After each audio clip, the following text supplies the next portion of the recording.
Hello friend, आप सबका स्वागत है हमारे यूट्यूब चैनल क्रेकी पे।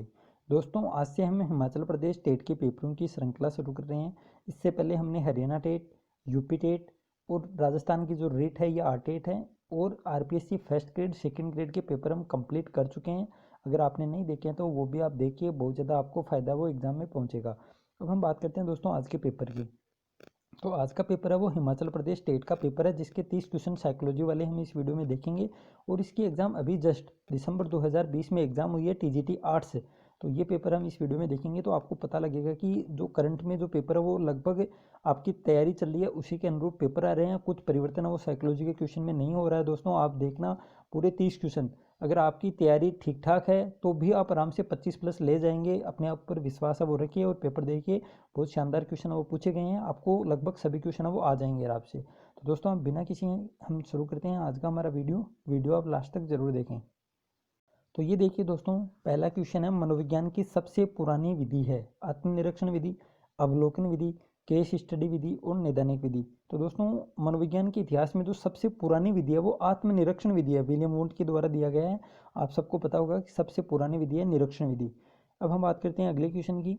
मनोविज्ञान की प्रथम पुस्तक किसके द्वारा लिखी गई है? कोहलर, विलियम जेम्स, क्लार्क हल और प्लेटो। तो दोस्तों, आप सबको पता होगा प्लेटो के द्वारा कोई भी मनोविज्ञान की पुस्तक वो नहीं लिखी गई थी। तो उसके बाद विलियम जेम्स का ही नंबर आता है। ऑप्शन नंबर बी है वो यहाँ पे बिल्कुल राइट हो जाएगा। तो इस प्रकार आप थोड़ा सा दिमाग लगाकर भी क्वेश्चन है वो आप आराम से सही कर सकते हैं।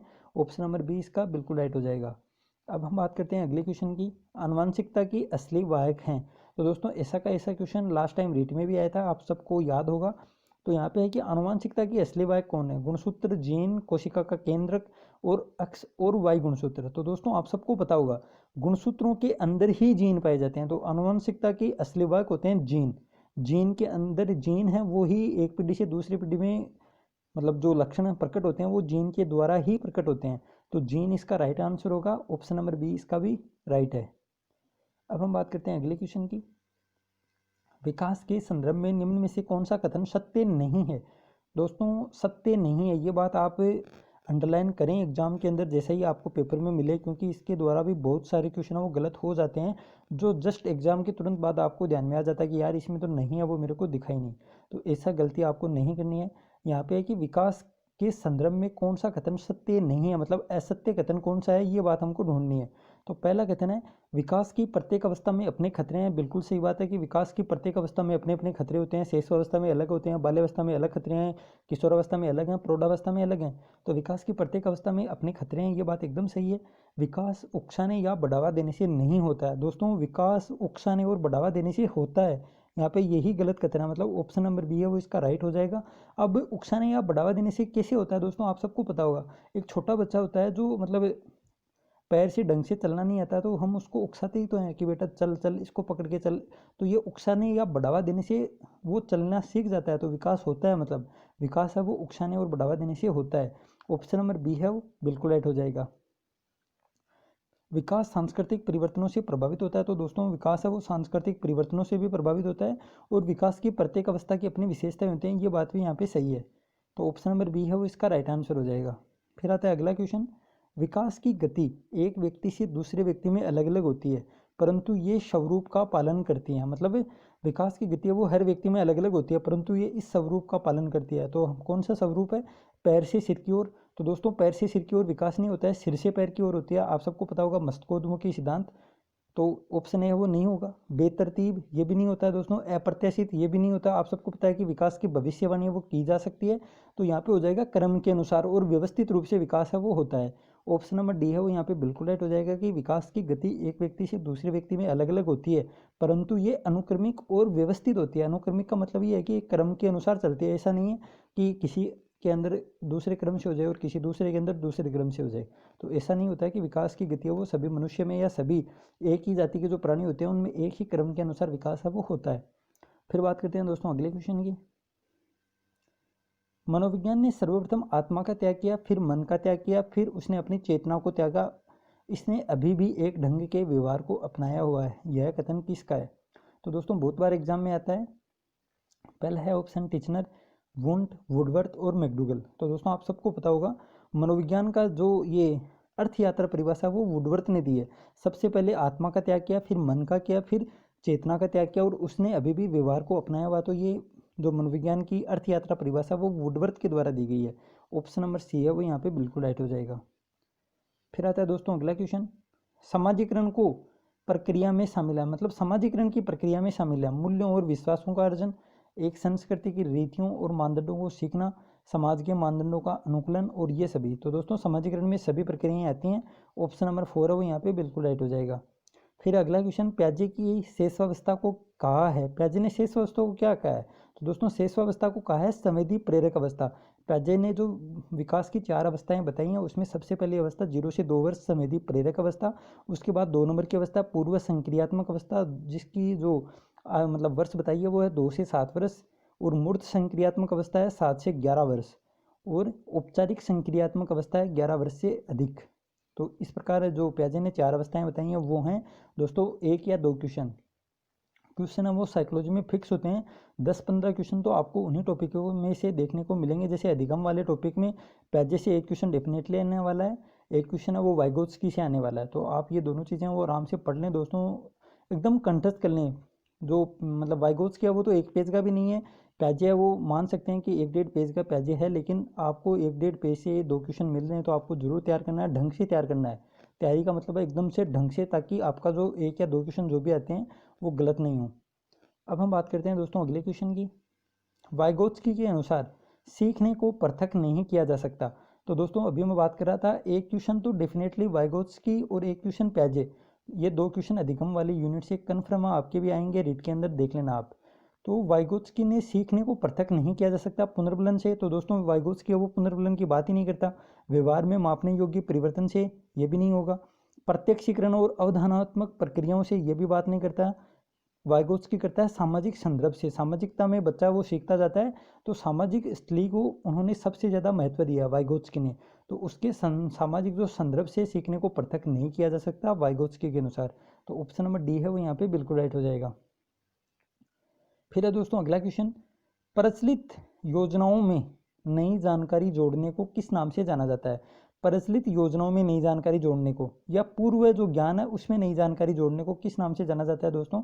समायोजन, साम्य धारण या संतुलन, आत्मसात्करण और संगठन। तो दोस्तों ये भी इजी क्वेश्चन है। जो पूर्व योजना कह दो आप या पूर्व ज्ञान कह दो, कुछ भी कह दो, या प्रचलित योजना जैसा कि इसमें दे रखा है, तो उसमें नई जानकारी जोड़ रहे हैं हम, मतलब नई जानकारी जोड़ रहे हैं, तो उसमें होगा आत्मसात्करण। ऑप्शन नंबर सी है वो यहाँ पे बिल्कुल राइट हो जाएगा। प्रचलित योजनाओं में नई जानकारी जोड़ने को आत्मसात्करण कहते हैं दोस्तों। और नई जो प्रचलित योजना उसमें परिवर्तन वर्ड आ जाए ना, परिवर्तन आप याद रखना कि नई जो पुराना ज्ञान है उसमें परिवर्तन करके हम कोई नई चीज़ सीख रहे हैं तो वो होता है समायोजन। तो यहाँ पे आत्मसात्करण होगा क्योंकि सिर्फ इसमें जोड़ रहे हैं नई जानकारी, इसलिए आत्मसात्करण हो जाएगा। अब हम बात करते हैं दोस्तों अगले क्वेश्चन की। बाल केंद्रित शिक्षा का समर्थन निम्नलिखित में से किस विचारक द्वारा किया गया? तो दोस्तों इजी क्वेश्चन है। जो बाल केंद्रित शिक्षा का समर्थन सबसे पहले जॉन डिवी के द्वारा किया गया। ऑप्शन नंबर डी है वो यहाँ पे बिल्कुल राइट हो जाएगा। जॉन डिवी ने सबसे पहले बाल केंद्रित शिक्षा की बात है वो की थी। अब आता है दोस्तों अगला क्वेश्चन, गेट्स के अनुसार अनुभव द्वारा व्यवहार में परिवर्तन है अभिप्रेरणा, समायोजन, अधिगम या सीखना, चिंतन। तो दोस्तों बहुत बार एग्जाम में आती है, क्रो एंड क्रो और गेट्स, ये दोनों परिभाषाएं सबसे ज़्यादा पूछी जाती हैं अधिगम वाले टॉपिक से। लेकिन रीट का हम अगर इतिहास देखें तो रीट में परिभाषाएं बहुत कम आती हैं। अगर आप फर्स्ट ग्रेड के लिए पेपर देख रहे हैं तो ज़रूर आपको परिभाषा वो पढ़नी चाहिए, क्योंकि 30 में से 4 या 5, एक मानिए कम से कम 3 तो परिभाषा आती हैं फर्स्ट ग्रेड में। लेकिन अगर आप रीट के लिए देख रहे हैं तो परिभाषा इतना इंपॉर्टेंट फैक्टर नहीं है आपके लिए, क्योंकि एक ज़्यादा से ज़्यादा एक आ सकता है वरना एक भी नहीं आता है। तो गेट्स के अनुसार अनुभव द्वारा व्यवहार में परिवर्तन है अधिगम। ऑप्शन नंबर सी है वो यहाँ पे बिल्कुल राइट हो जाएगा। अब हम बात करते हैं अगले क्वेश्चन की। निम्नलिखित में से कौन सा बुद्धि का सिद्धांत हार्वर्ड गार्डनर द्वारा दिया गया था? एक कारक सिद्धांत, द्विकारक सिद्धांत, समूह कारक सिद्धांत और बहुबुद्धि सिद्धांत। तो दोस्तों हार्वर्ड गार्डनर ने, आप सबको पता होगा 1998 में 7 प्रकार, 8 प्रकार, फिर 9 प्रकार की बुद्धि वो लास्ट में बता दी थी। 2000 में इन्होंने 9 प्रकार की बुद्धि बताई थी। और हार्वर्ड गार्डनर के द्वारा जो सिद्धांत दिया गया है बहुबुद्धि सिद्धांत।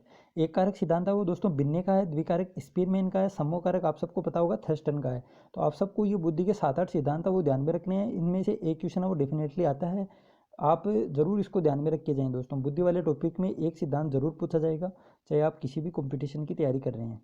उसके अलावा दोस्तों हम बात करते हैं बुद्धि की। स्पेयरमैन परिभाषा में जी कारक है आनुवंशिक बुद्धि, उत्पादन बुद्धि, सामान्य बुद्धि, वैश्विक बुद्धि। तो दोस्तों आप सबको पता होगा कि बुद्धि का जो स्पेयरमैन ने सिद्धांत दिया था, द्वितत्व सिद्धांत, जिसमें दो कारक बताए थे, एक तो बताया था जी कारक, एक बताया था एस कारक। तो जी कारक होता है वो तो सामान्य सफलता दिलाता है, मतलब जनरल बुद्धि, general intelligence. Option number C यहाँ पे बिल्कुल राइट हो जाएगा, जी कारक। और एस कारक होता है जो आपका सब्जेक्ट होता है या विशेष, जिसमें विशेष सफलता हो, मतलब जो गणित ज़्यादा पढ़ रहा है उसमें गणित में विशेष बुद्धि है, जो इंग्लिश पढ़ रहा है वो उसकी इंग्लिश में ज़्यादा बुद्धि है, या हिंदी में है, या सामाजिक, जो भी आपका सब्जेक्ट है वो आपकी विशेष बुद्धि है, उसका कारक है वो एस कारक होता है। और जी कारक होता है वो सभी मनुष्य में पाया जाता है और सामान्य सफलता वो दिलाता है आदमी को। तो यहाँ पे हो जाएगा ऑप्शन नंबर सी। अब हम बात करते हैं दोस्तों अगले क्वेश्चन की। तो यह बात हो गई बुद्धि लब्धि का। इसमें पूछा है कि एक 5 वर्षीय बालक की मानसिक आयु 6 वर्ष है, तो उसकी बुद्धि लब्धि याद कर दिए। अब सबसे पहले तो बुद्धि लब्धि की बात करें तो दोस्तों बुद्धि लब्धि की बात सबसे पहले 1912 में स्टर्न ने की थी। फिर जो बुद्धि लब्धि का हम वर्तमान सूत्र बात करें वो टर्मन ने दिया था 1916 में। वो सूत्र आप सबको याद होगा, MA/CA। बुद्धि लब्धि का सूत्र है MA/CA × 100। तो यहाँ पे मानसिक आयु कितनी दे रखी है, मानसिक आयु है 5 वर्ष। सॉरी दोस्तों, यहाँ पे वास्तविक आयु तो है 5 मतलब 5 वर्ष और मानसिक आयु है 6 वर्ष। तो क्या हो जाएगा, MA की जगह 6 और CA की जगह 5 और इसको 100 से गुना करना है। तो 100 है वो कितनी बार डिवाइड होगा, 5 से 20 बार, तो 20 × 6 120। ऑप्शन नंबर ए है वो यहाँ पे बिल्कुल राइट हो जाएगा। इस प्रकार आप देख सकते हैं बुद्धि लब्धि वाला क्वेश्चन भी एक आ सकता है दोस्तों, इंपॉर्टेंट चीज़ है। फिर बात करते हैं अगले क्वेश्चन की। बालक की मानसिक आयु व शारीरिक आयु दोनों 7 वर्ष हैं, उसे किस वर्ग में वर्गीकृत किया जाएगा। तो दोस्तों आप सबको पता है कि टर्मन ने जो एक बुद्धि लब्धि की सारणी बताई थी 0 से लेकर 140 तक, तो वो भी आपको ध्यान में रखनी है। एक क्वेश्चन उसमें से भी आता है, या फिर बुद्धि लब्धि वाला आ सकता है कि कितनी बुद्धि लब्धि होगी, जैसा कि ऊपर वाला क्वेश्चन था। इसमें दोनों चीज़ें हैं वो 7 वर्ष हैं, मतलब सूत्र में आप रखना MA/CA, तो 7/7 × 100, तो 7 से 7 कैंसिल हो जाएगा और 100 बच जाएगा। तो बुद्धि लब्धि आप सबको पता होगा कि 90 से लेके या 91 से लेके 109 तक है, सामान्य बुद्धि होती है। ये सब आपको याद होगा टर्मन के जो सारणी दी थी उसमें। तो यहाँ पे ऑप्शन नंबर बी है वो राइट हो जाएगा। फिर हम बात करते हैं अगले क्वेश्चन की, क्वेश्चन नंबर 17। निम्नलिखित में से क्या एक प्रतिभाशाली शिक्षार्थी की विशेषता है। प्रतिभाशाली की बात हो रही है दोस्तों, प्रतिभाशाली शिक्षार्थी की विशेषता कौन सी है। वह आक्रामक और निराश हो जाता है। दोस्तों आक्रामक और निराश हो जाता है ये बात बिल्कुल गलत है। प्रतिभाशाली विद्यार्थी की ये विशेषता नहीं होती है। आक्रामक होता है बाल अपराधी बालक, आक्रामकता की भावना बाल अपराधियों में होती है, और निराश है वो मंदबुद्धि बालक की होती है। फिर यदि कक्षा की गतिविधियां पर्याप्त रूप से चुनौतीपूर्ण नहीं हो तो वह कम उत्तेजित महसूस कर सकता है और ऊब सकता है। तो दोस्तों ये बात बिल्कुल सही है। अगर बहुत ही आसान चीज़ें क्लास में पूछी जाएंगी तो प्रतिभाशाली विद्यार्थी वो ऊब जाता है कि यार ये क्या पढ़ा रहा है। अगर आसान चीज़ें उनसे पूछी जाएँ तो वो ऊब जाता है जल्दी ही और अपने आप को उत्तेजित कम महसूस करता है। तो यहाँ पे ऑप्शन नंबर बी है वो बिल्कुल राइट है। वह अत्यधिक तेज मिजाज होता है। दोस्तों ये नहीं होता है, ये मतलब गुस्सा करना होगी, बाल अपराधी बालकों में आ जाएगा। और कर्मकांडी व्यवहार में शलंग है, जैसे हाथ फड़फड़ाना, आगे पीछे हिलना। तो दोस्तों ये कर्मकांडी व्यवहार भी जो मंदबुद्धि बालक होते हैं या पिछड़े बालक होते हैं उनकी विशेषताएं होती हैं। फिर हम बात करते हैं अगले क्वेश्चन की। कथानक संप्रत्यय परीक्षण या TAT एक प्रक्षेपी तकनीक है जिसका उपयोग के मापन के लिए किया जाता है। व्यक्तित्व, बुद्धि, सृजनात्मकता, दबाव। तो दोस्तों TAT विधि है, आप सबको पता है। TAT विधि किसके द्वारा दी गई है, तो मॉर्गन और मुर्रे की। और इसमें कुल कार्डों की संख्या होती है 31। आप सबको पता होगा 10 कार्ड होते हैं पुरुषों के, 10 होते हैं महिलाओं के, और 10 होते हैं दोनों के, और एक होता है सादा कार्ड। तो अगर किसी के भी ऊपर अगर परीक्षण करना है तो लगभग 20 कार्डों का उपयोग किया जाता है, कि मतलब 21 कार्डों का 10 कार्ड उसको उसके लिंक के आधार पर दिए जाते हैं और 10 हैं वो दोनों दिए जाते हैं, और एक उनको सादा कागज दिया जाता है जिस पर चित्र भी वही बनाता है और कहानी भी वही लिखता है। तो ये तो बात हो गई दोस्तों TAT पूरी विधि की, और ये होती है व्यक्तित्व के मापन के लिए। यहाँ पे ऑप्शन नंबर ए है वो राइट हो जाएगा। TAT विधि मॉर्गन और मुर्रे के द्वारा दी गई है। कुल कार्ड होते हैं 31, प्रयोग करते हैं 21 कार्डों पर, एक होता है सादा कार्ड, 10 होता है लिंक के आधार पर, और 10 होते हैं दोनों के। तो इस प्रकार हमने पूरी TAT विधि की वो बात कर ली है। अब हम बात करते हैं अगले क्वेश्चन की। एक विद्यार्थी द्वारा विज्ञान की कक्षा में सीखी गई अवधारणा का उपयोग सामाजिक विज्ञान की कक्षा में किया गया। यह एक प्रकार है धनात्मक अधिगम स्थानांतरण, ऋणात्मक अधिगम स्थानांतरण, शून्य अधिगम स्थानांतरण, और इनमें से कोई नहीं। तो दोस्तों अच्छा क्वेश्चन है कि एक विद्यार्थी द्वारा विज्ञान की कक्षा में सीखी गई अवधारणा का उपयोग लिखा हुआ है। दोस्तों जो मतलब हम कहीं पर भी उपयोग करते हैं तो वो धनात्मक अधिगम स्थानांतरण होता है। ऑप्शन नंबर 1 है वो यहाँ पे बिल्कुल राइट हो जाएगा। आप सोचोगे कि यार विज्ञान और सामाजिक विज्ञान में कोई रिलेशन तो नहीं है, क्योंकि आप समझ सकते हैं कि विज्ञान अलग चीज़ है और सामाजिक विज्ञान अलग चीज़ है।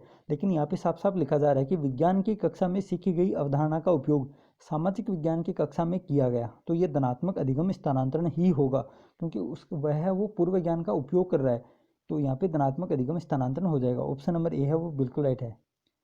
अब बात करते हैं दोस्तों अगले क्वेश्चन की। व्यक्तिक भिन्नताएं पाई जाती हैं बुद्धि में, अभिवृत्ति में, लैंगिक भिन्नता में और उपरोक्त सभी में। तो दोस्तों व्यक्तिगत भिन्नताएं हैं वो लगभग सभी में पाई जाती हैं, बुद्धि में भी होती हैं, अभिवृत्ति में भी होती हैं और लैंगिक भिन्नता में भी होती हैं। तो ऑप्शन नंबर डी है वो यहाँ पे बिल्कुल राइट हो जाएगा। फिर आता है दोस्तों 21 नंबर का क्वेश्चन। जब कोई परीक्षण व्यक्ति की योग्यता का मापन निरंतर और सही रूप से करता है तो वह परीक्षण कहलाता है। दोस्तों एक क्वेश्चन या दो क्वेश्चन मैं कहूँ हिंदी में पूछा जा सकता है, आपके सब्जेक्ट में पूछा जा सकता है, साइकोलॉजी में आ सकता है, तो 3 या 4 जगह इसकी पॉसिबिलिटी है। तो आप ये मान के चलिए ये 5-6 प्रकार होते हैं, इसमें से एक क्वेश्चन तो आपके डेफिनेटली आने वाला है, चाहे आपको हिंदी में पूछे या फिर इंग्लिश में पूछे या फिर आपके सब्जेक्ट में पूछे या साइकोलॉजी में पूछे, एक तो आएगा ही आएगा। अब यहाँ पे हमको क्या ध्यान में रखना है कि यहाँ क्या कह रहा है कि वह कोई परीक्षण जो व्यक्ति की योग्यता का मापन निरंतर और सही रूप से करता है, मतलब निरंतर भी कर रहा है और सही रूप से भी कर रहा है, तो ये बात हो जाएगी दोस्तों विश्वसनीय की। जो ऑप्शन दिए हुए हैं इसमें सबसे जो सही है वो है बी, विश्वसनीय। वैध होता है कि हम किसी भी उद्देश्य की अगर आकलन करना चाहते हैं कि ये सही है या नहीं, तो उद्देश्य का जो आकलन किया जाता है वो वैध होता है कि जो उद्देश्य हमारा मतलब जांच करने का था वही उद्देश्य अगर पूर्ति होती है उस उद्देश्य की, तो वो परीक्षण वो वैध परीक्षण कहलाता है। और वस्तुनिष्ठ परीक्षण दोस्तों वो होता है जिसमें उत्तर वो अगर आप मतलब जांच करो या फिर कोई और करे, विभिन्न जो मतलब जांच करने वाले टीचर्स कह दो, आप कोई भी कह दो, जो अगर भिन्न भिन्न के द्वारा भी आपका मूल्यांकन किया जाए, आपका आकलन वो किया जाए, तो अगर एक ही हो, समान ही है, मतलब आपके 60 क्वेश्चन अगर कोई कॉपी मैं चेक करता हूँ अगर 60 नंबर आपके आ रहे हैं तो वो कॉपी अगर और कोई दूसरा भी जाते तो 60 ही आए, तो ये होता है दोस्तों वस्तुनिष्ठ परीक्षण।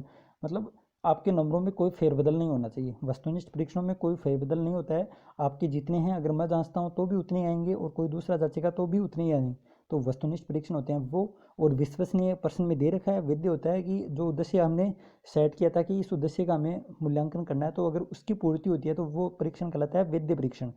अब हम बात करते हैं दोस्तों अगले क्वेश्चन की। क्वेश्चन नंबर 22, निम्नलिखित में से कौन सा वस्तुनिष्ठ प्रश्न है? निबंधात्मक, लघुत्तरीय, मुक्त अंत वाले प्रश्न और सही या गलत। तो दोस्तों ये भी अच्छा क्वेश्चन है, वस्तुनिष्ठ प्रश्न की बात हो रही है।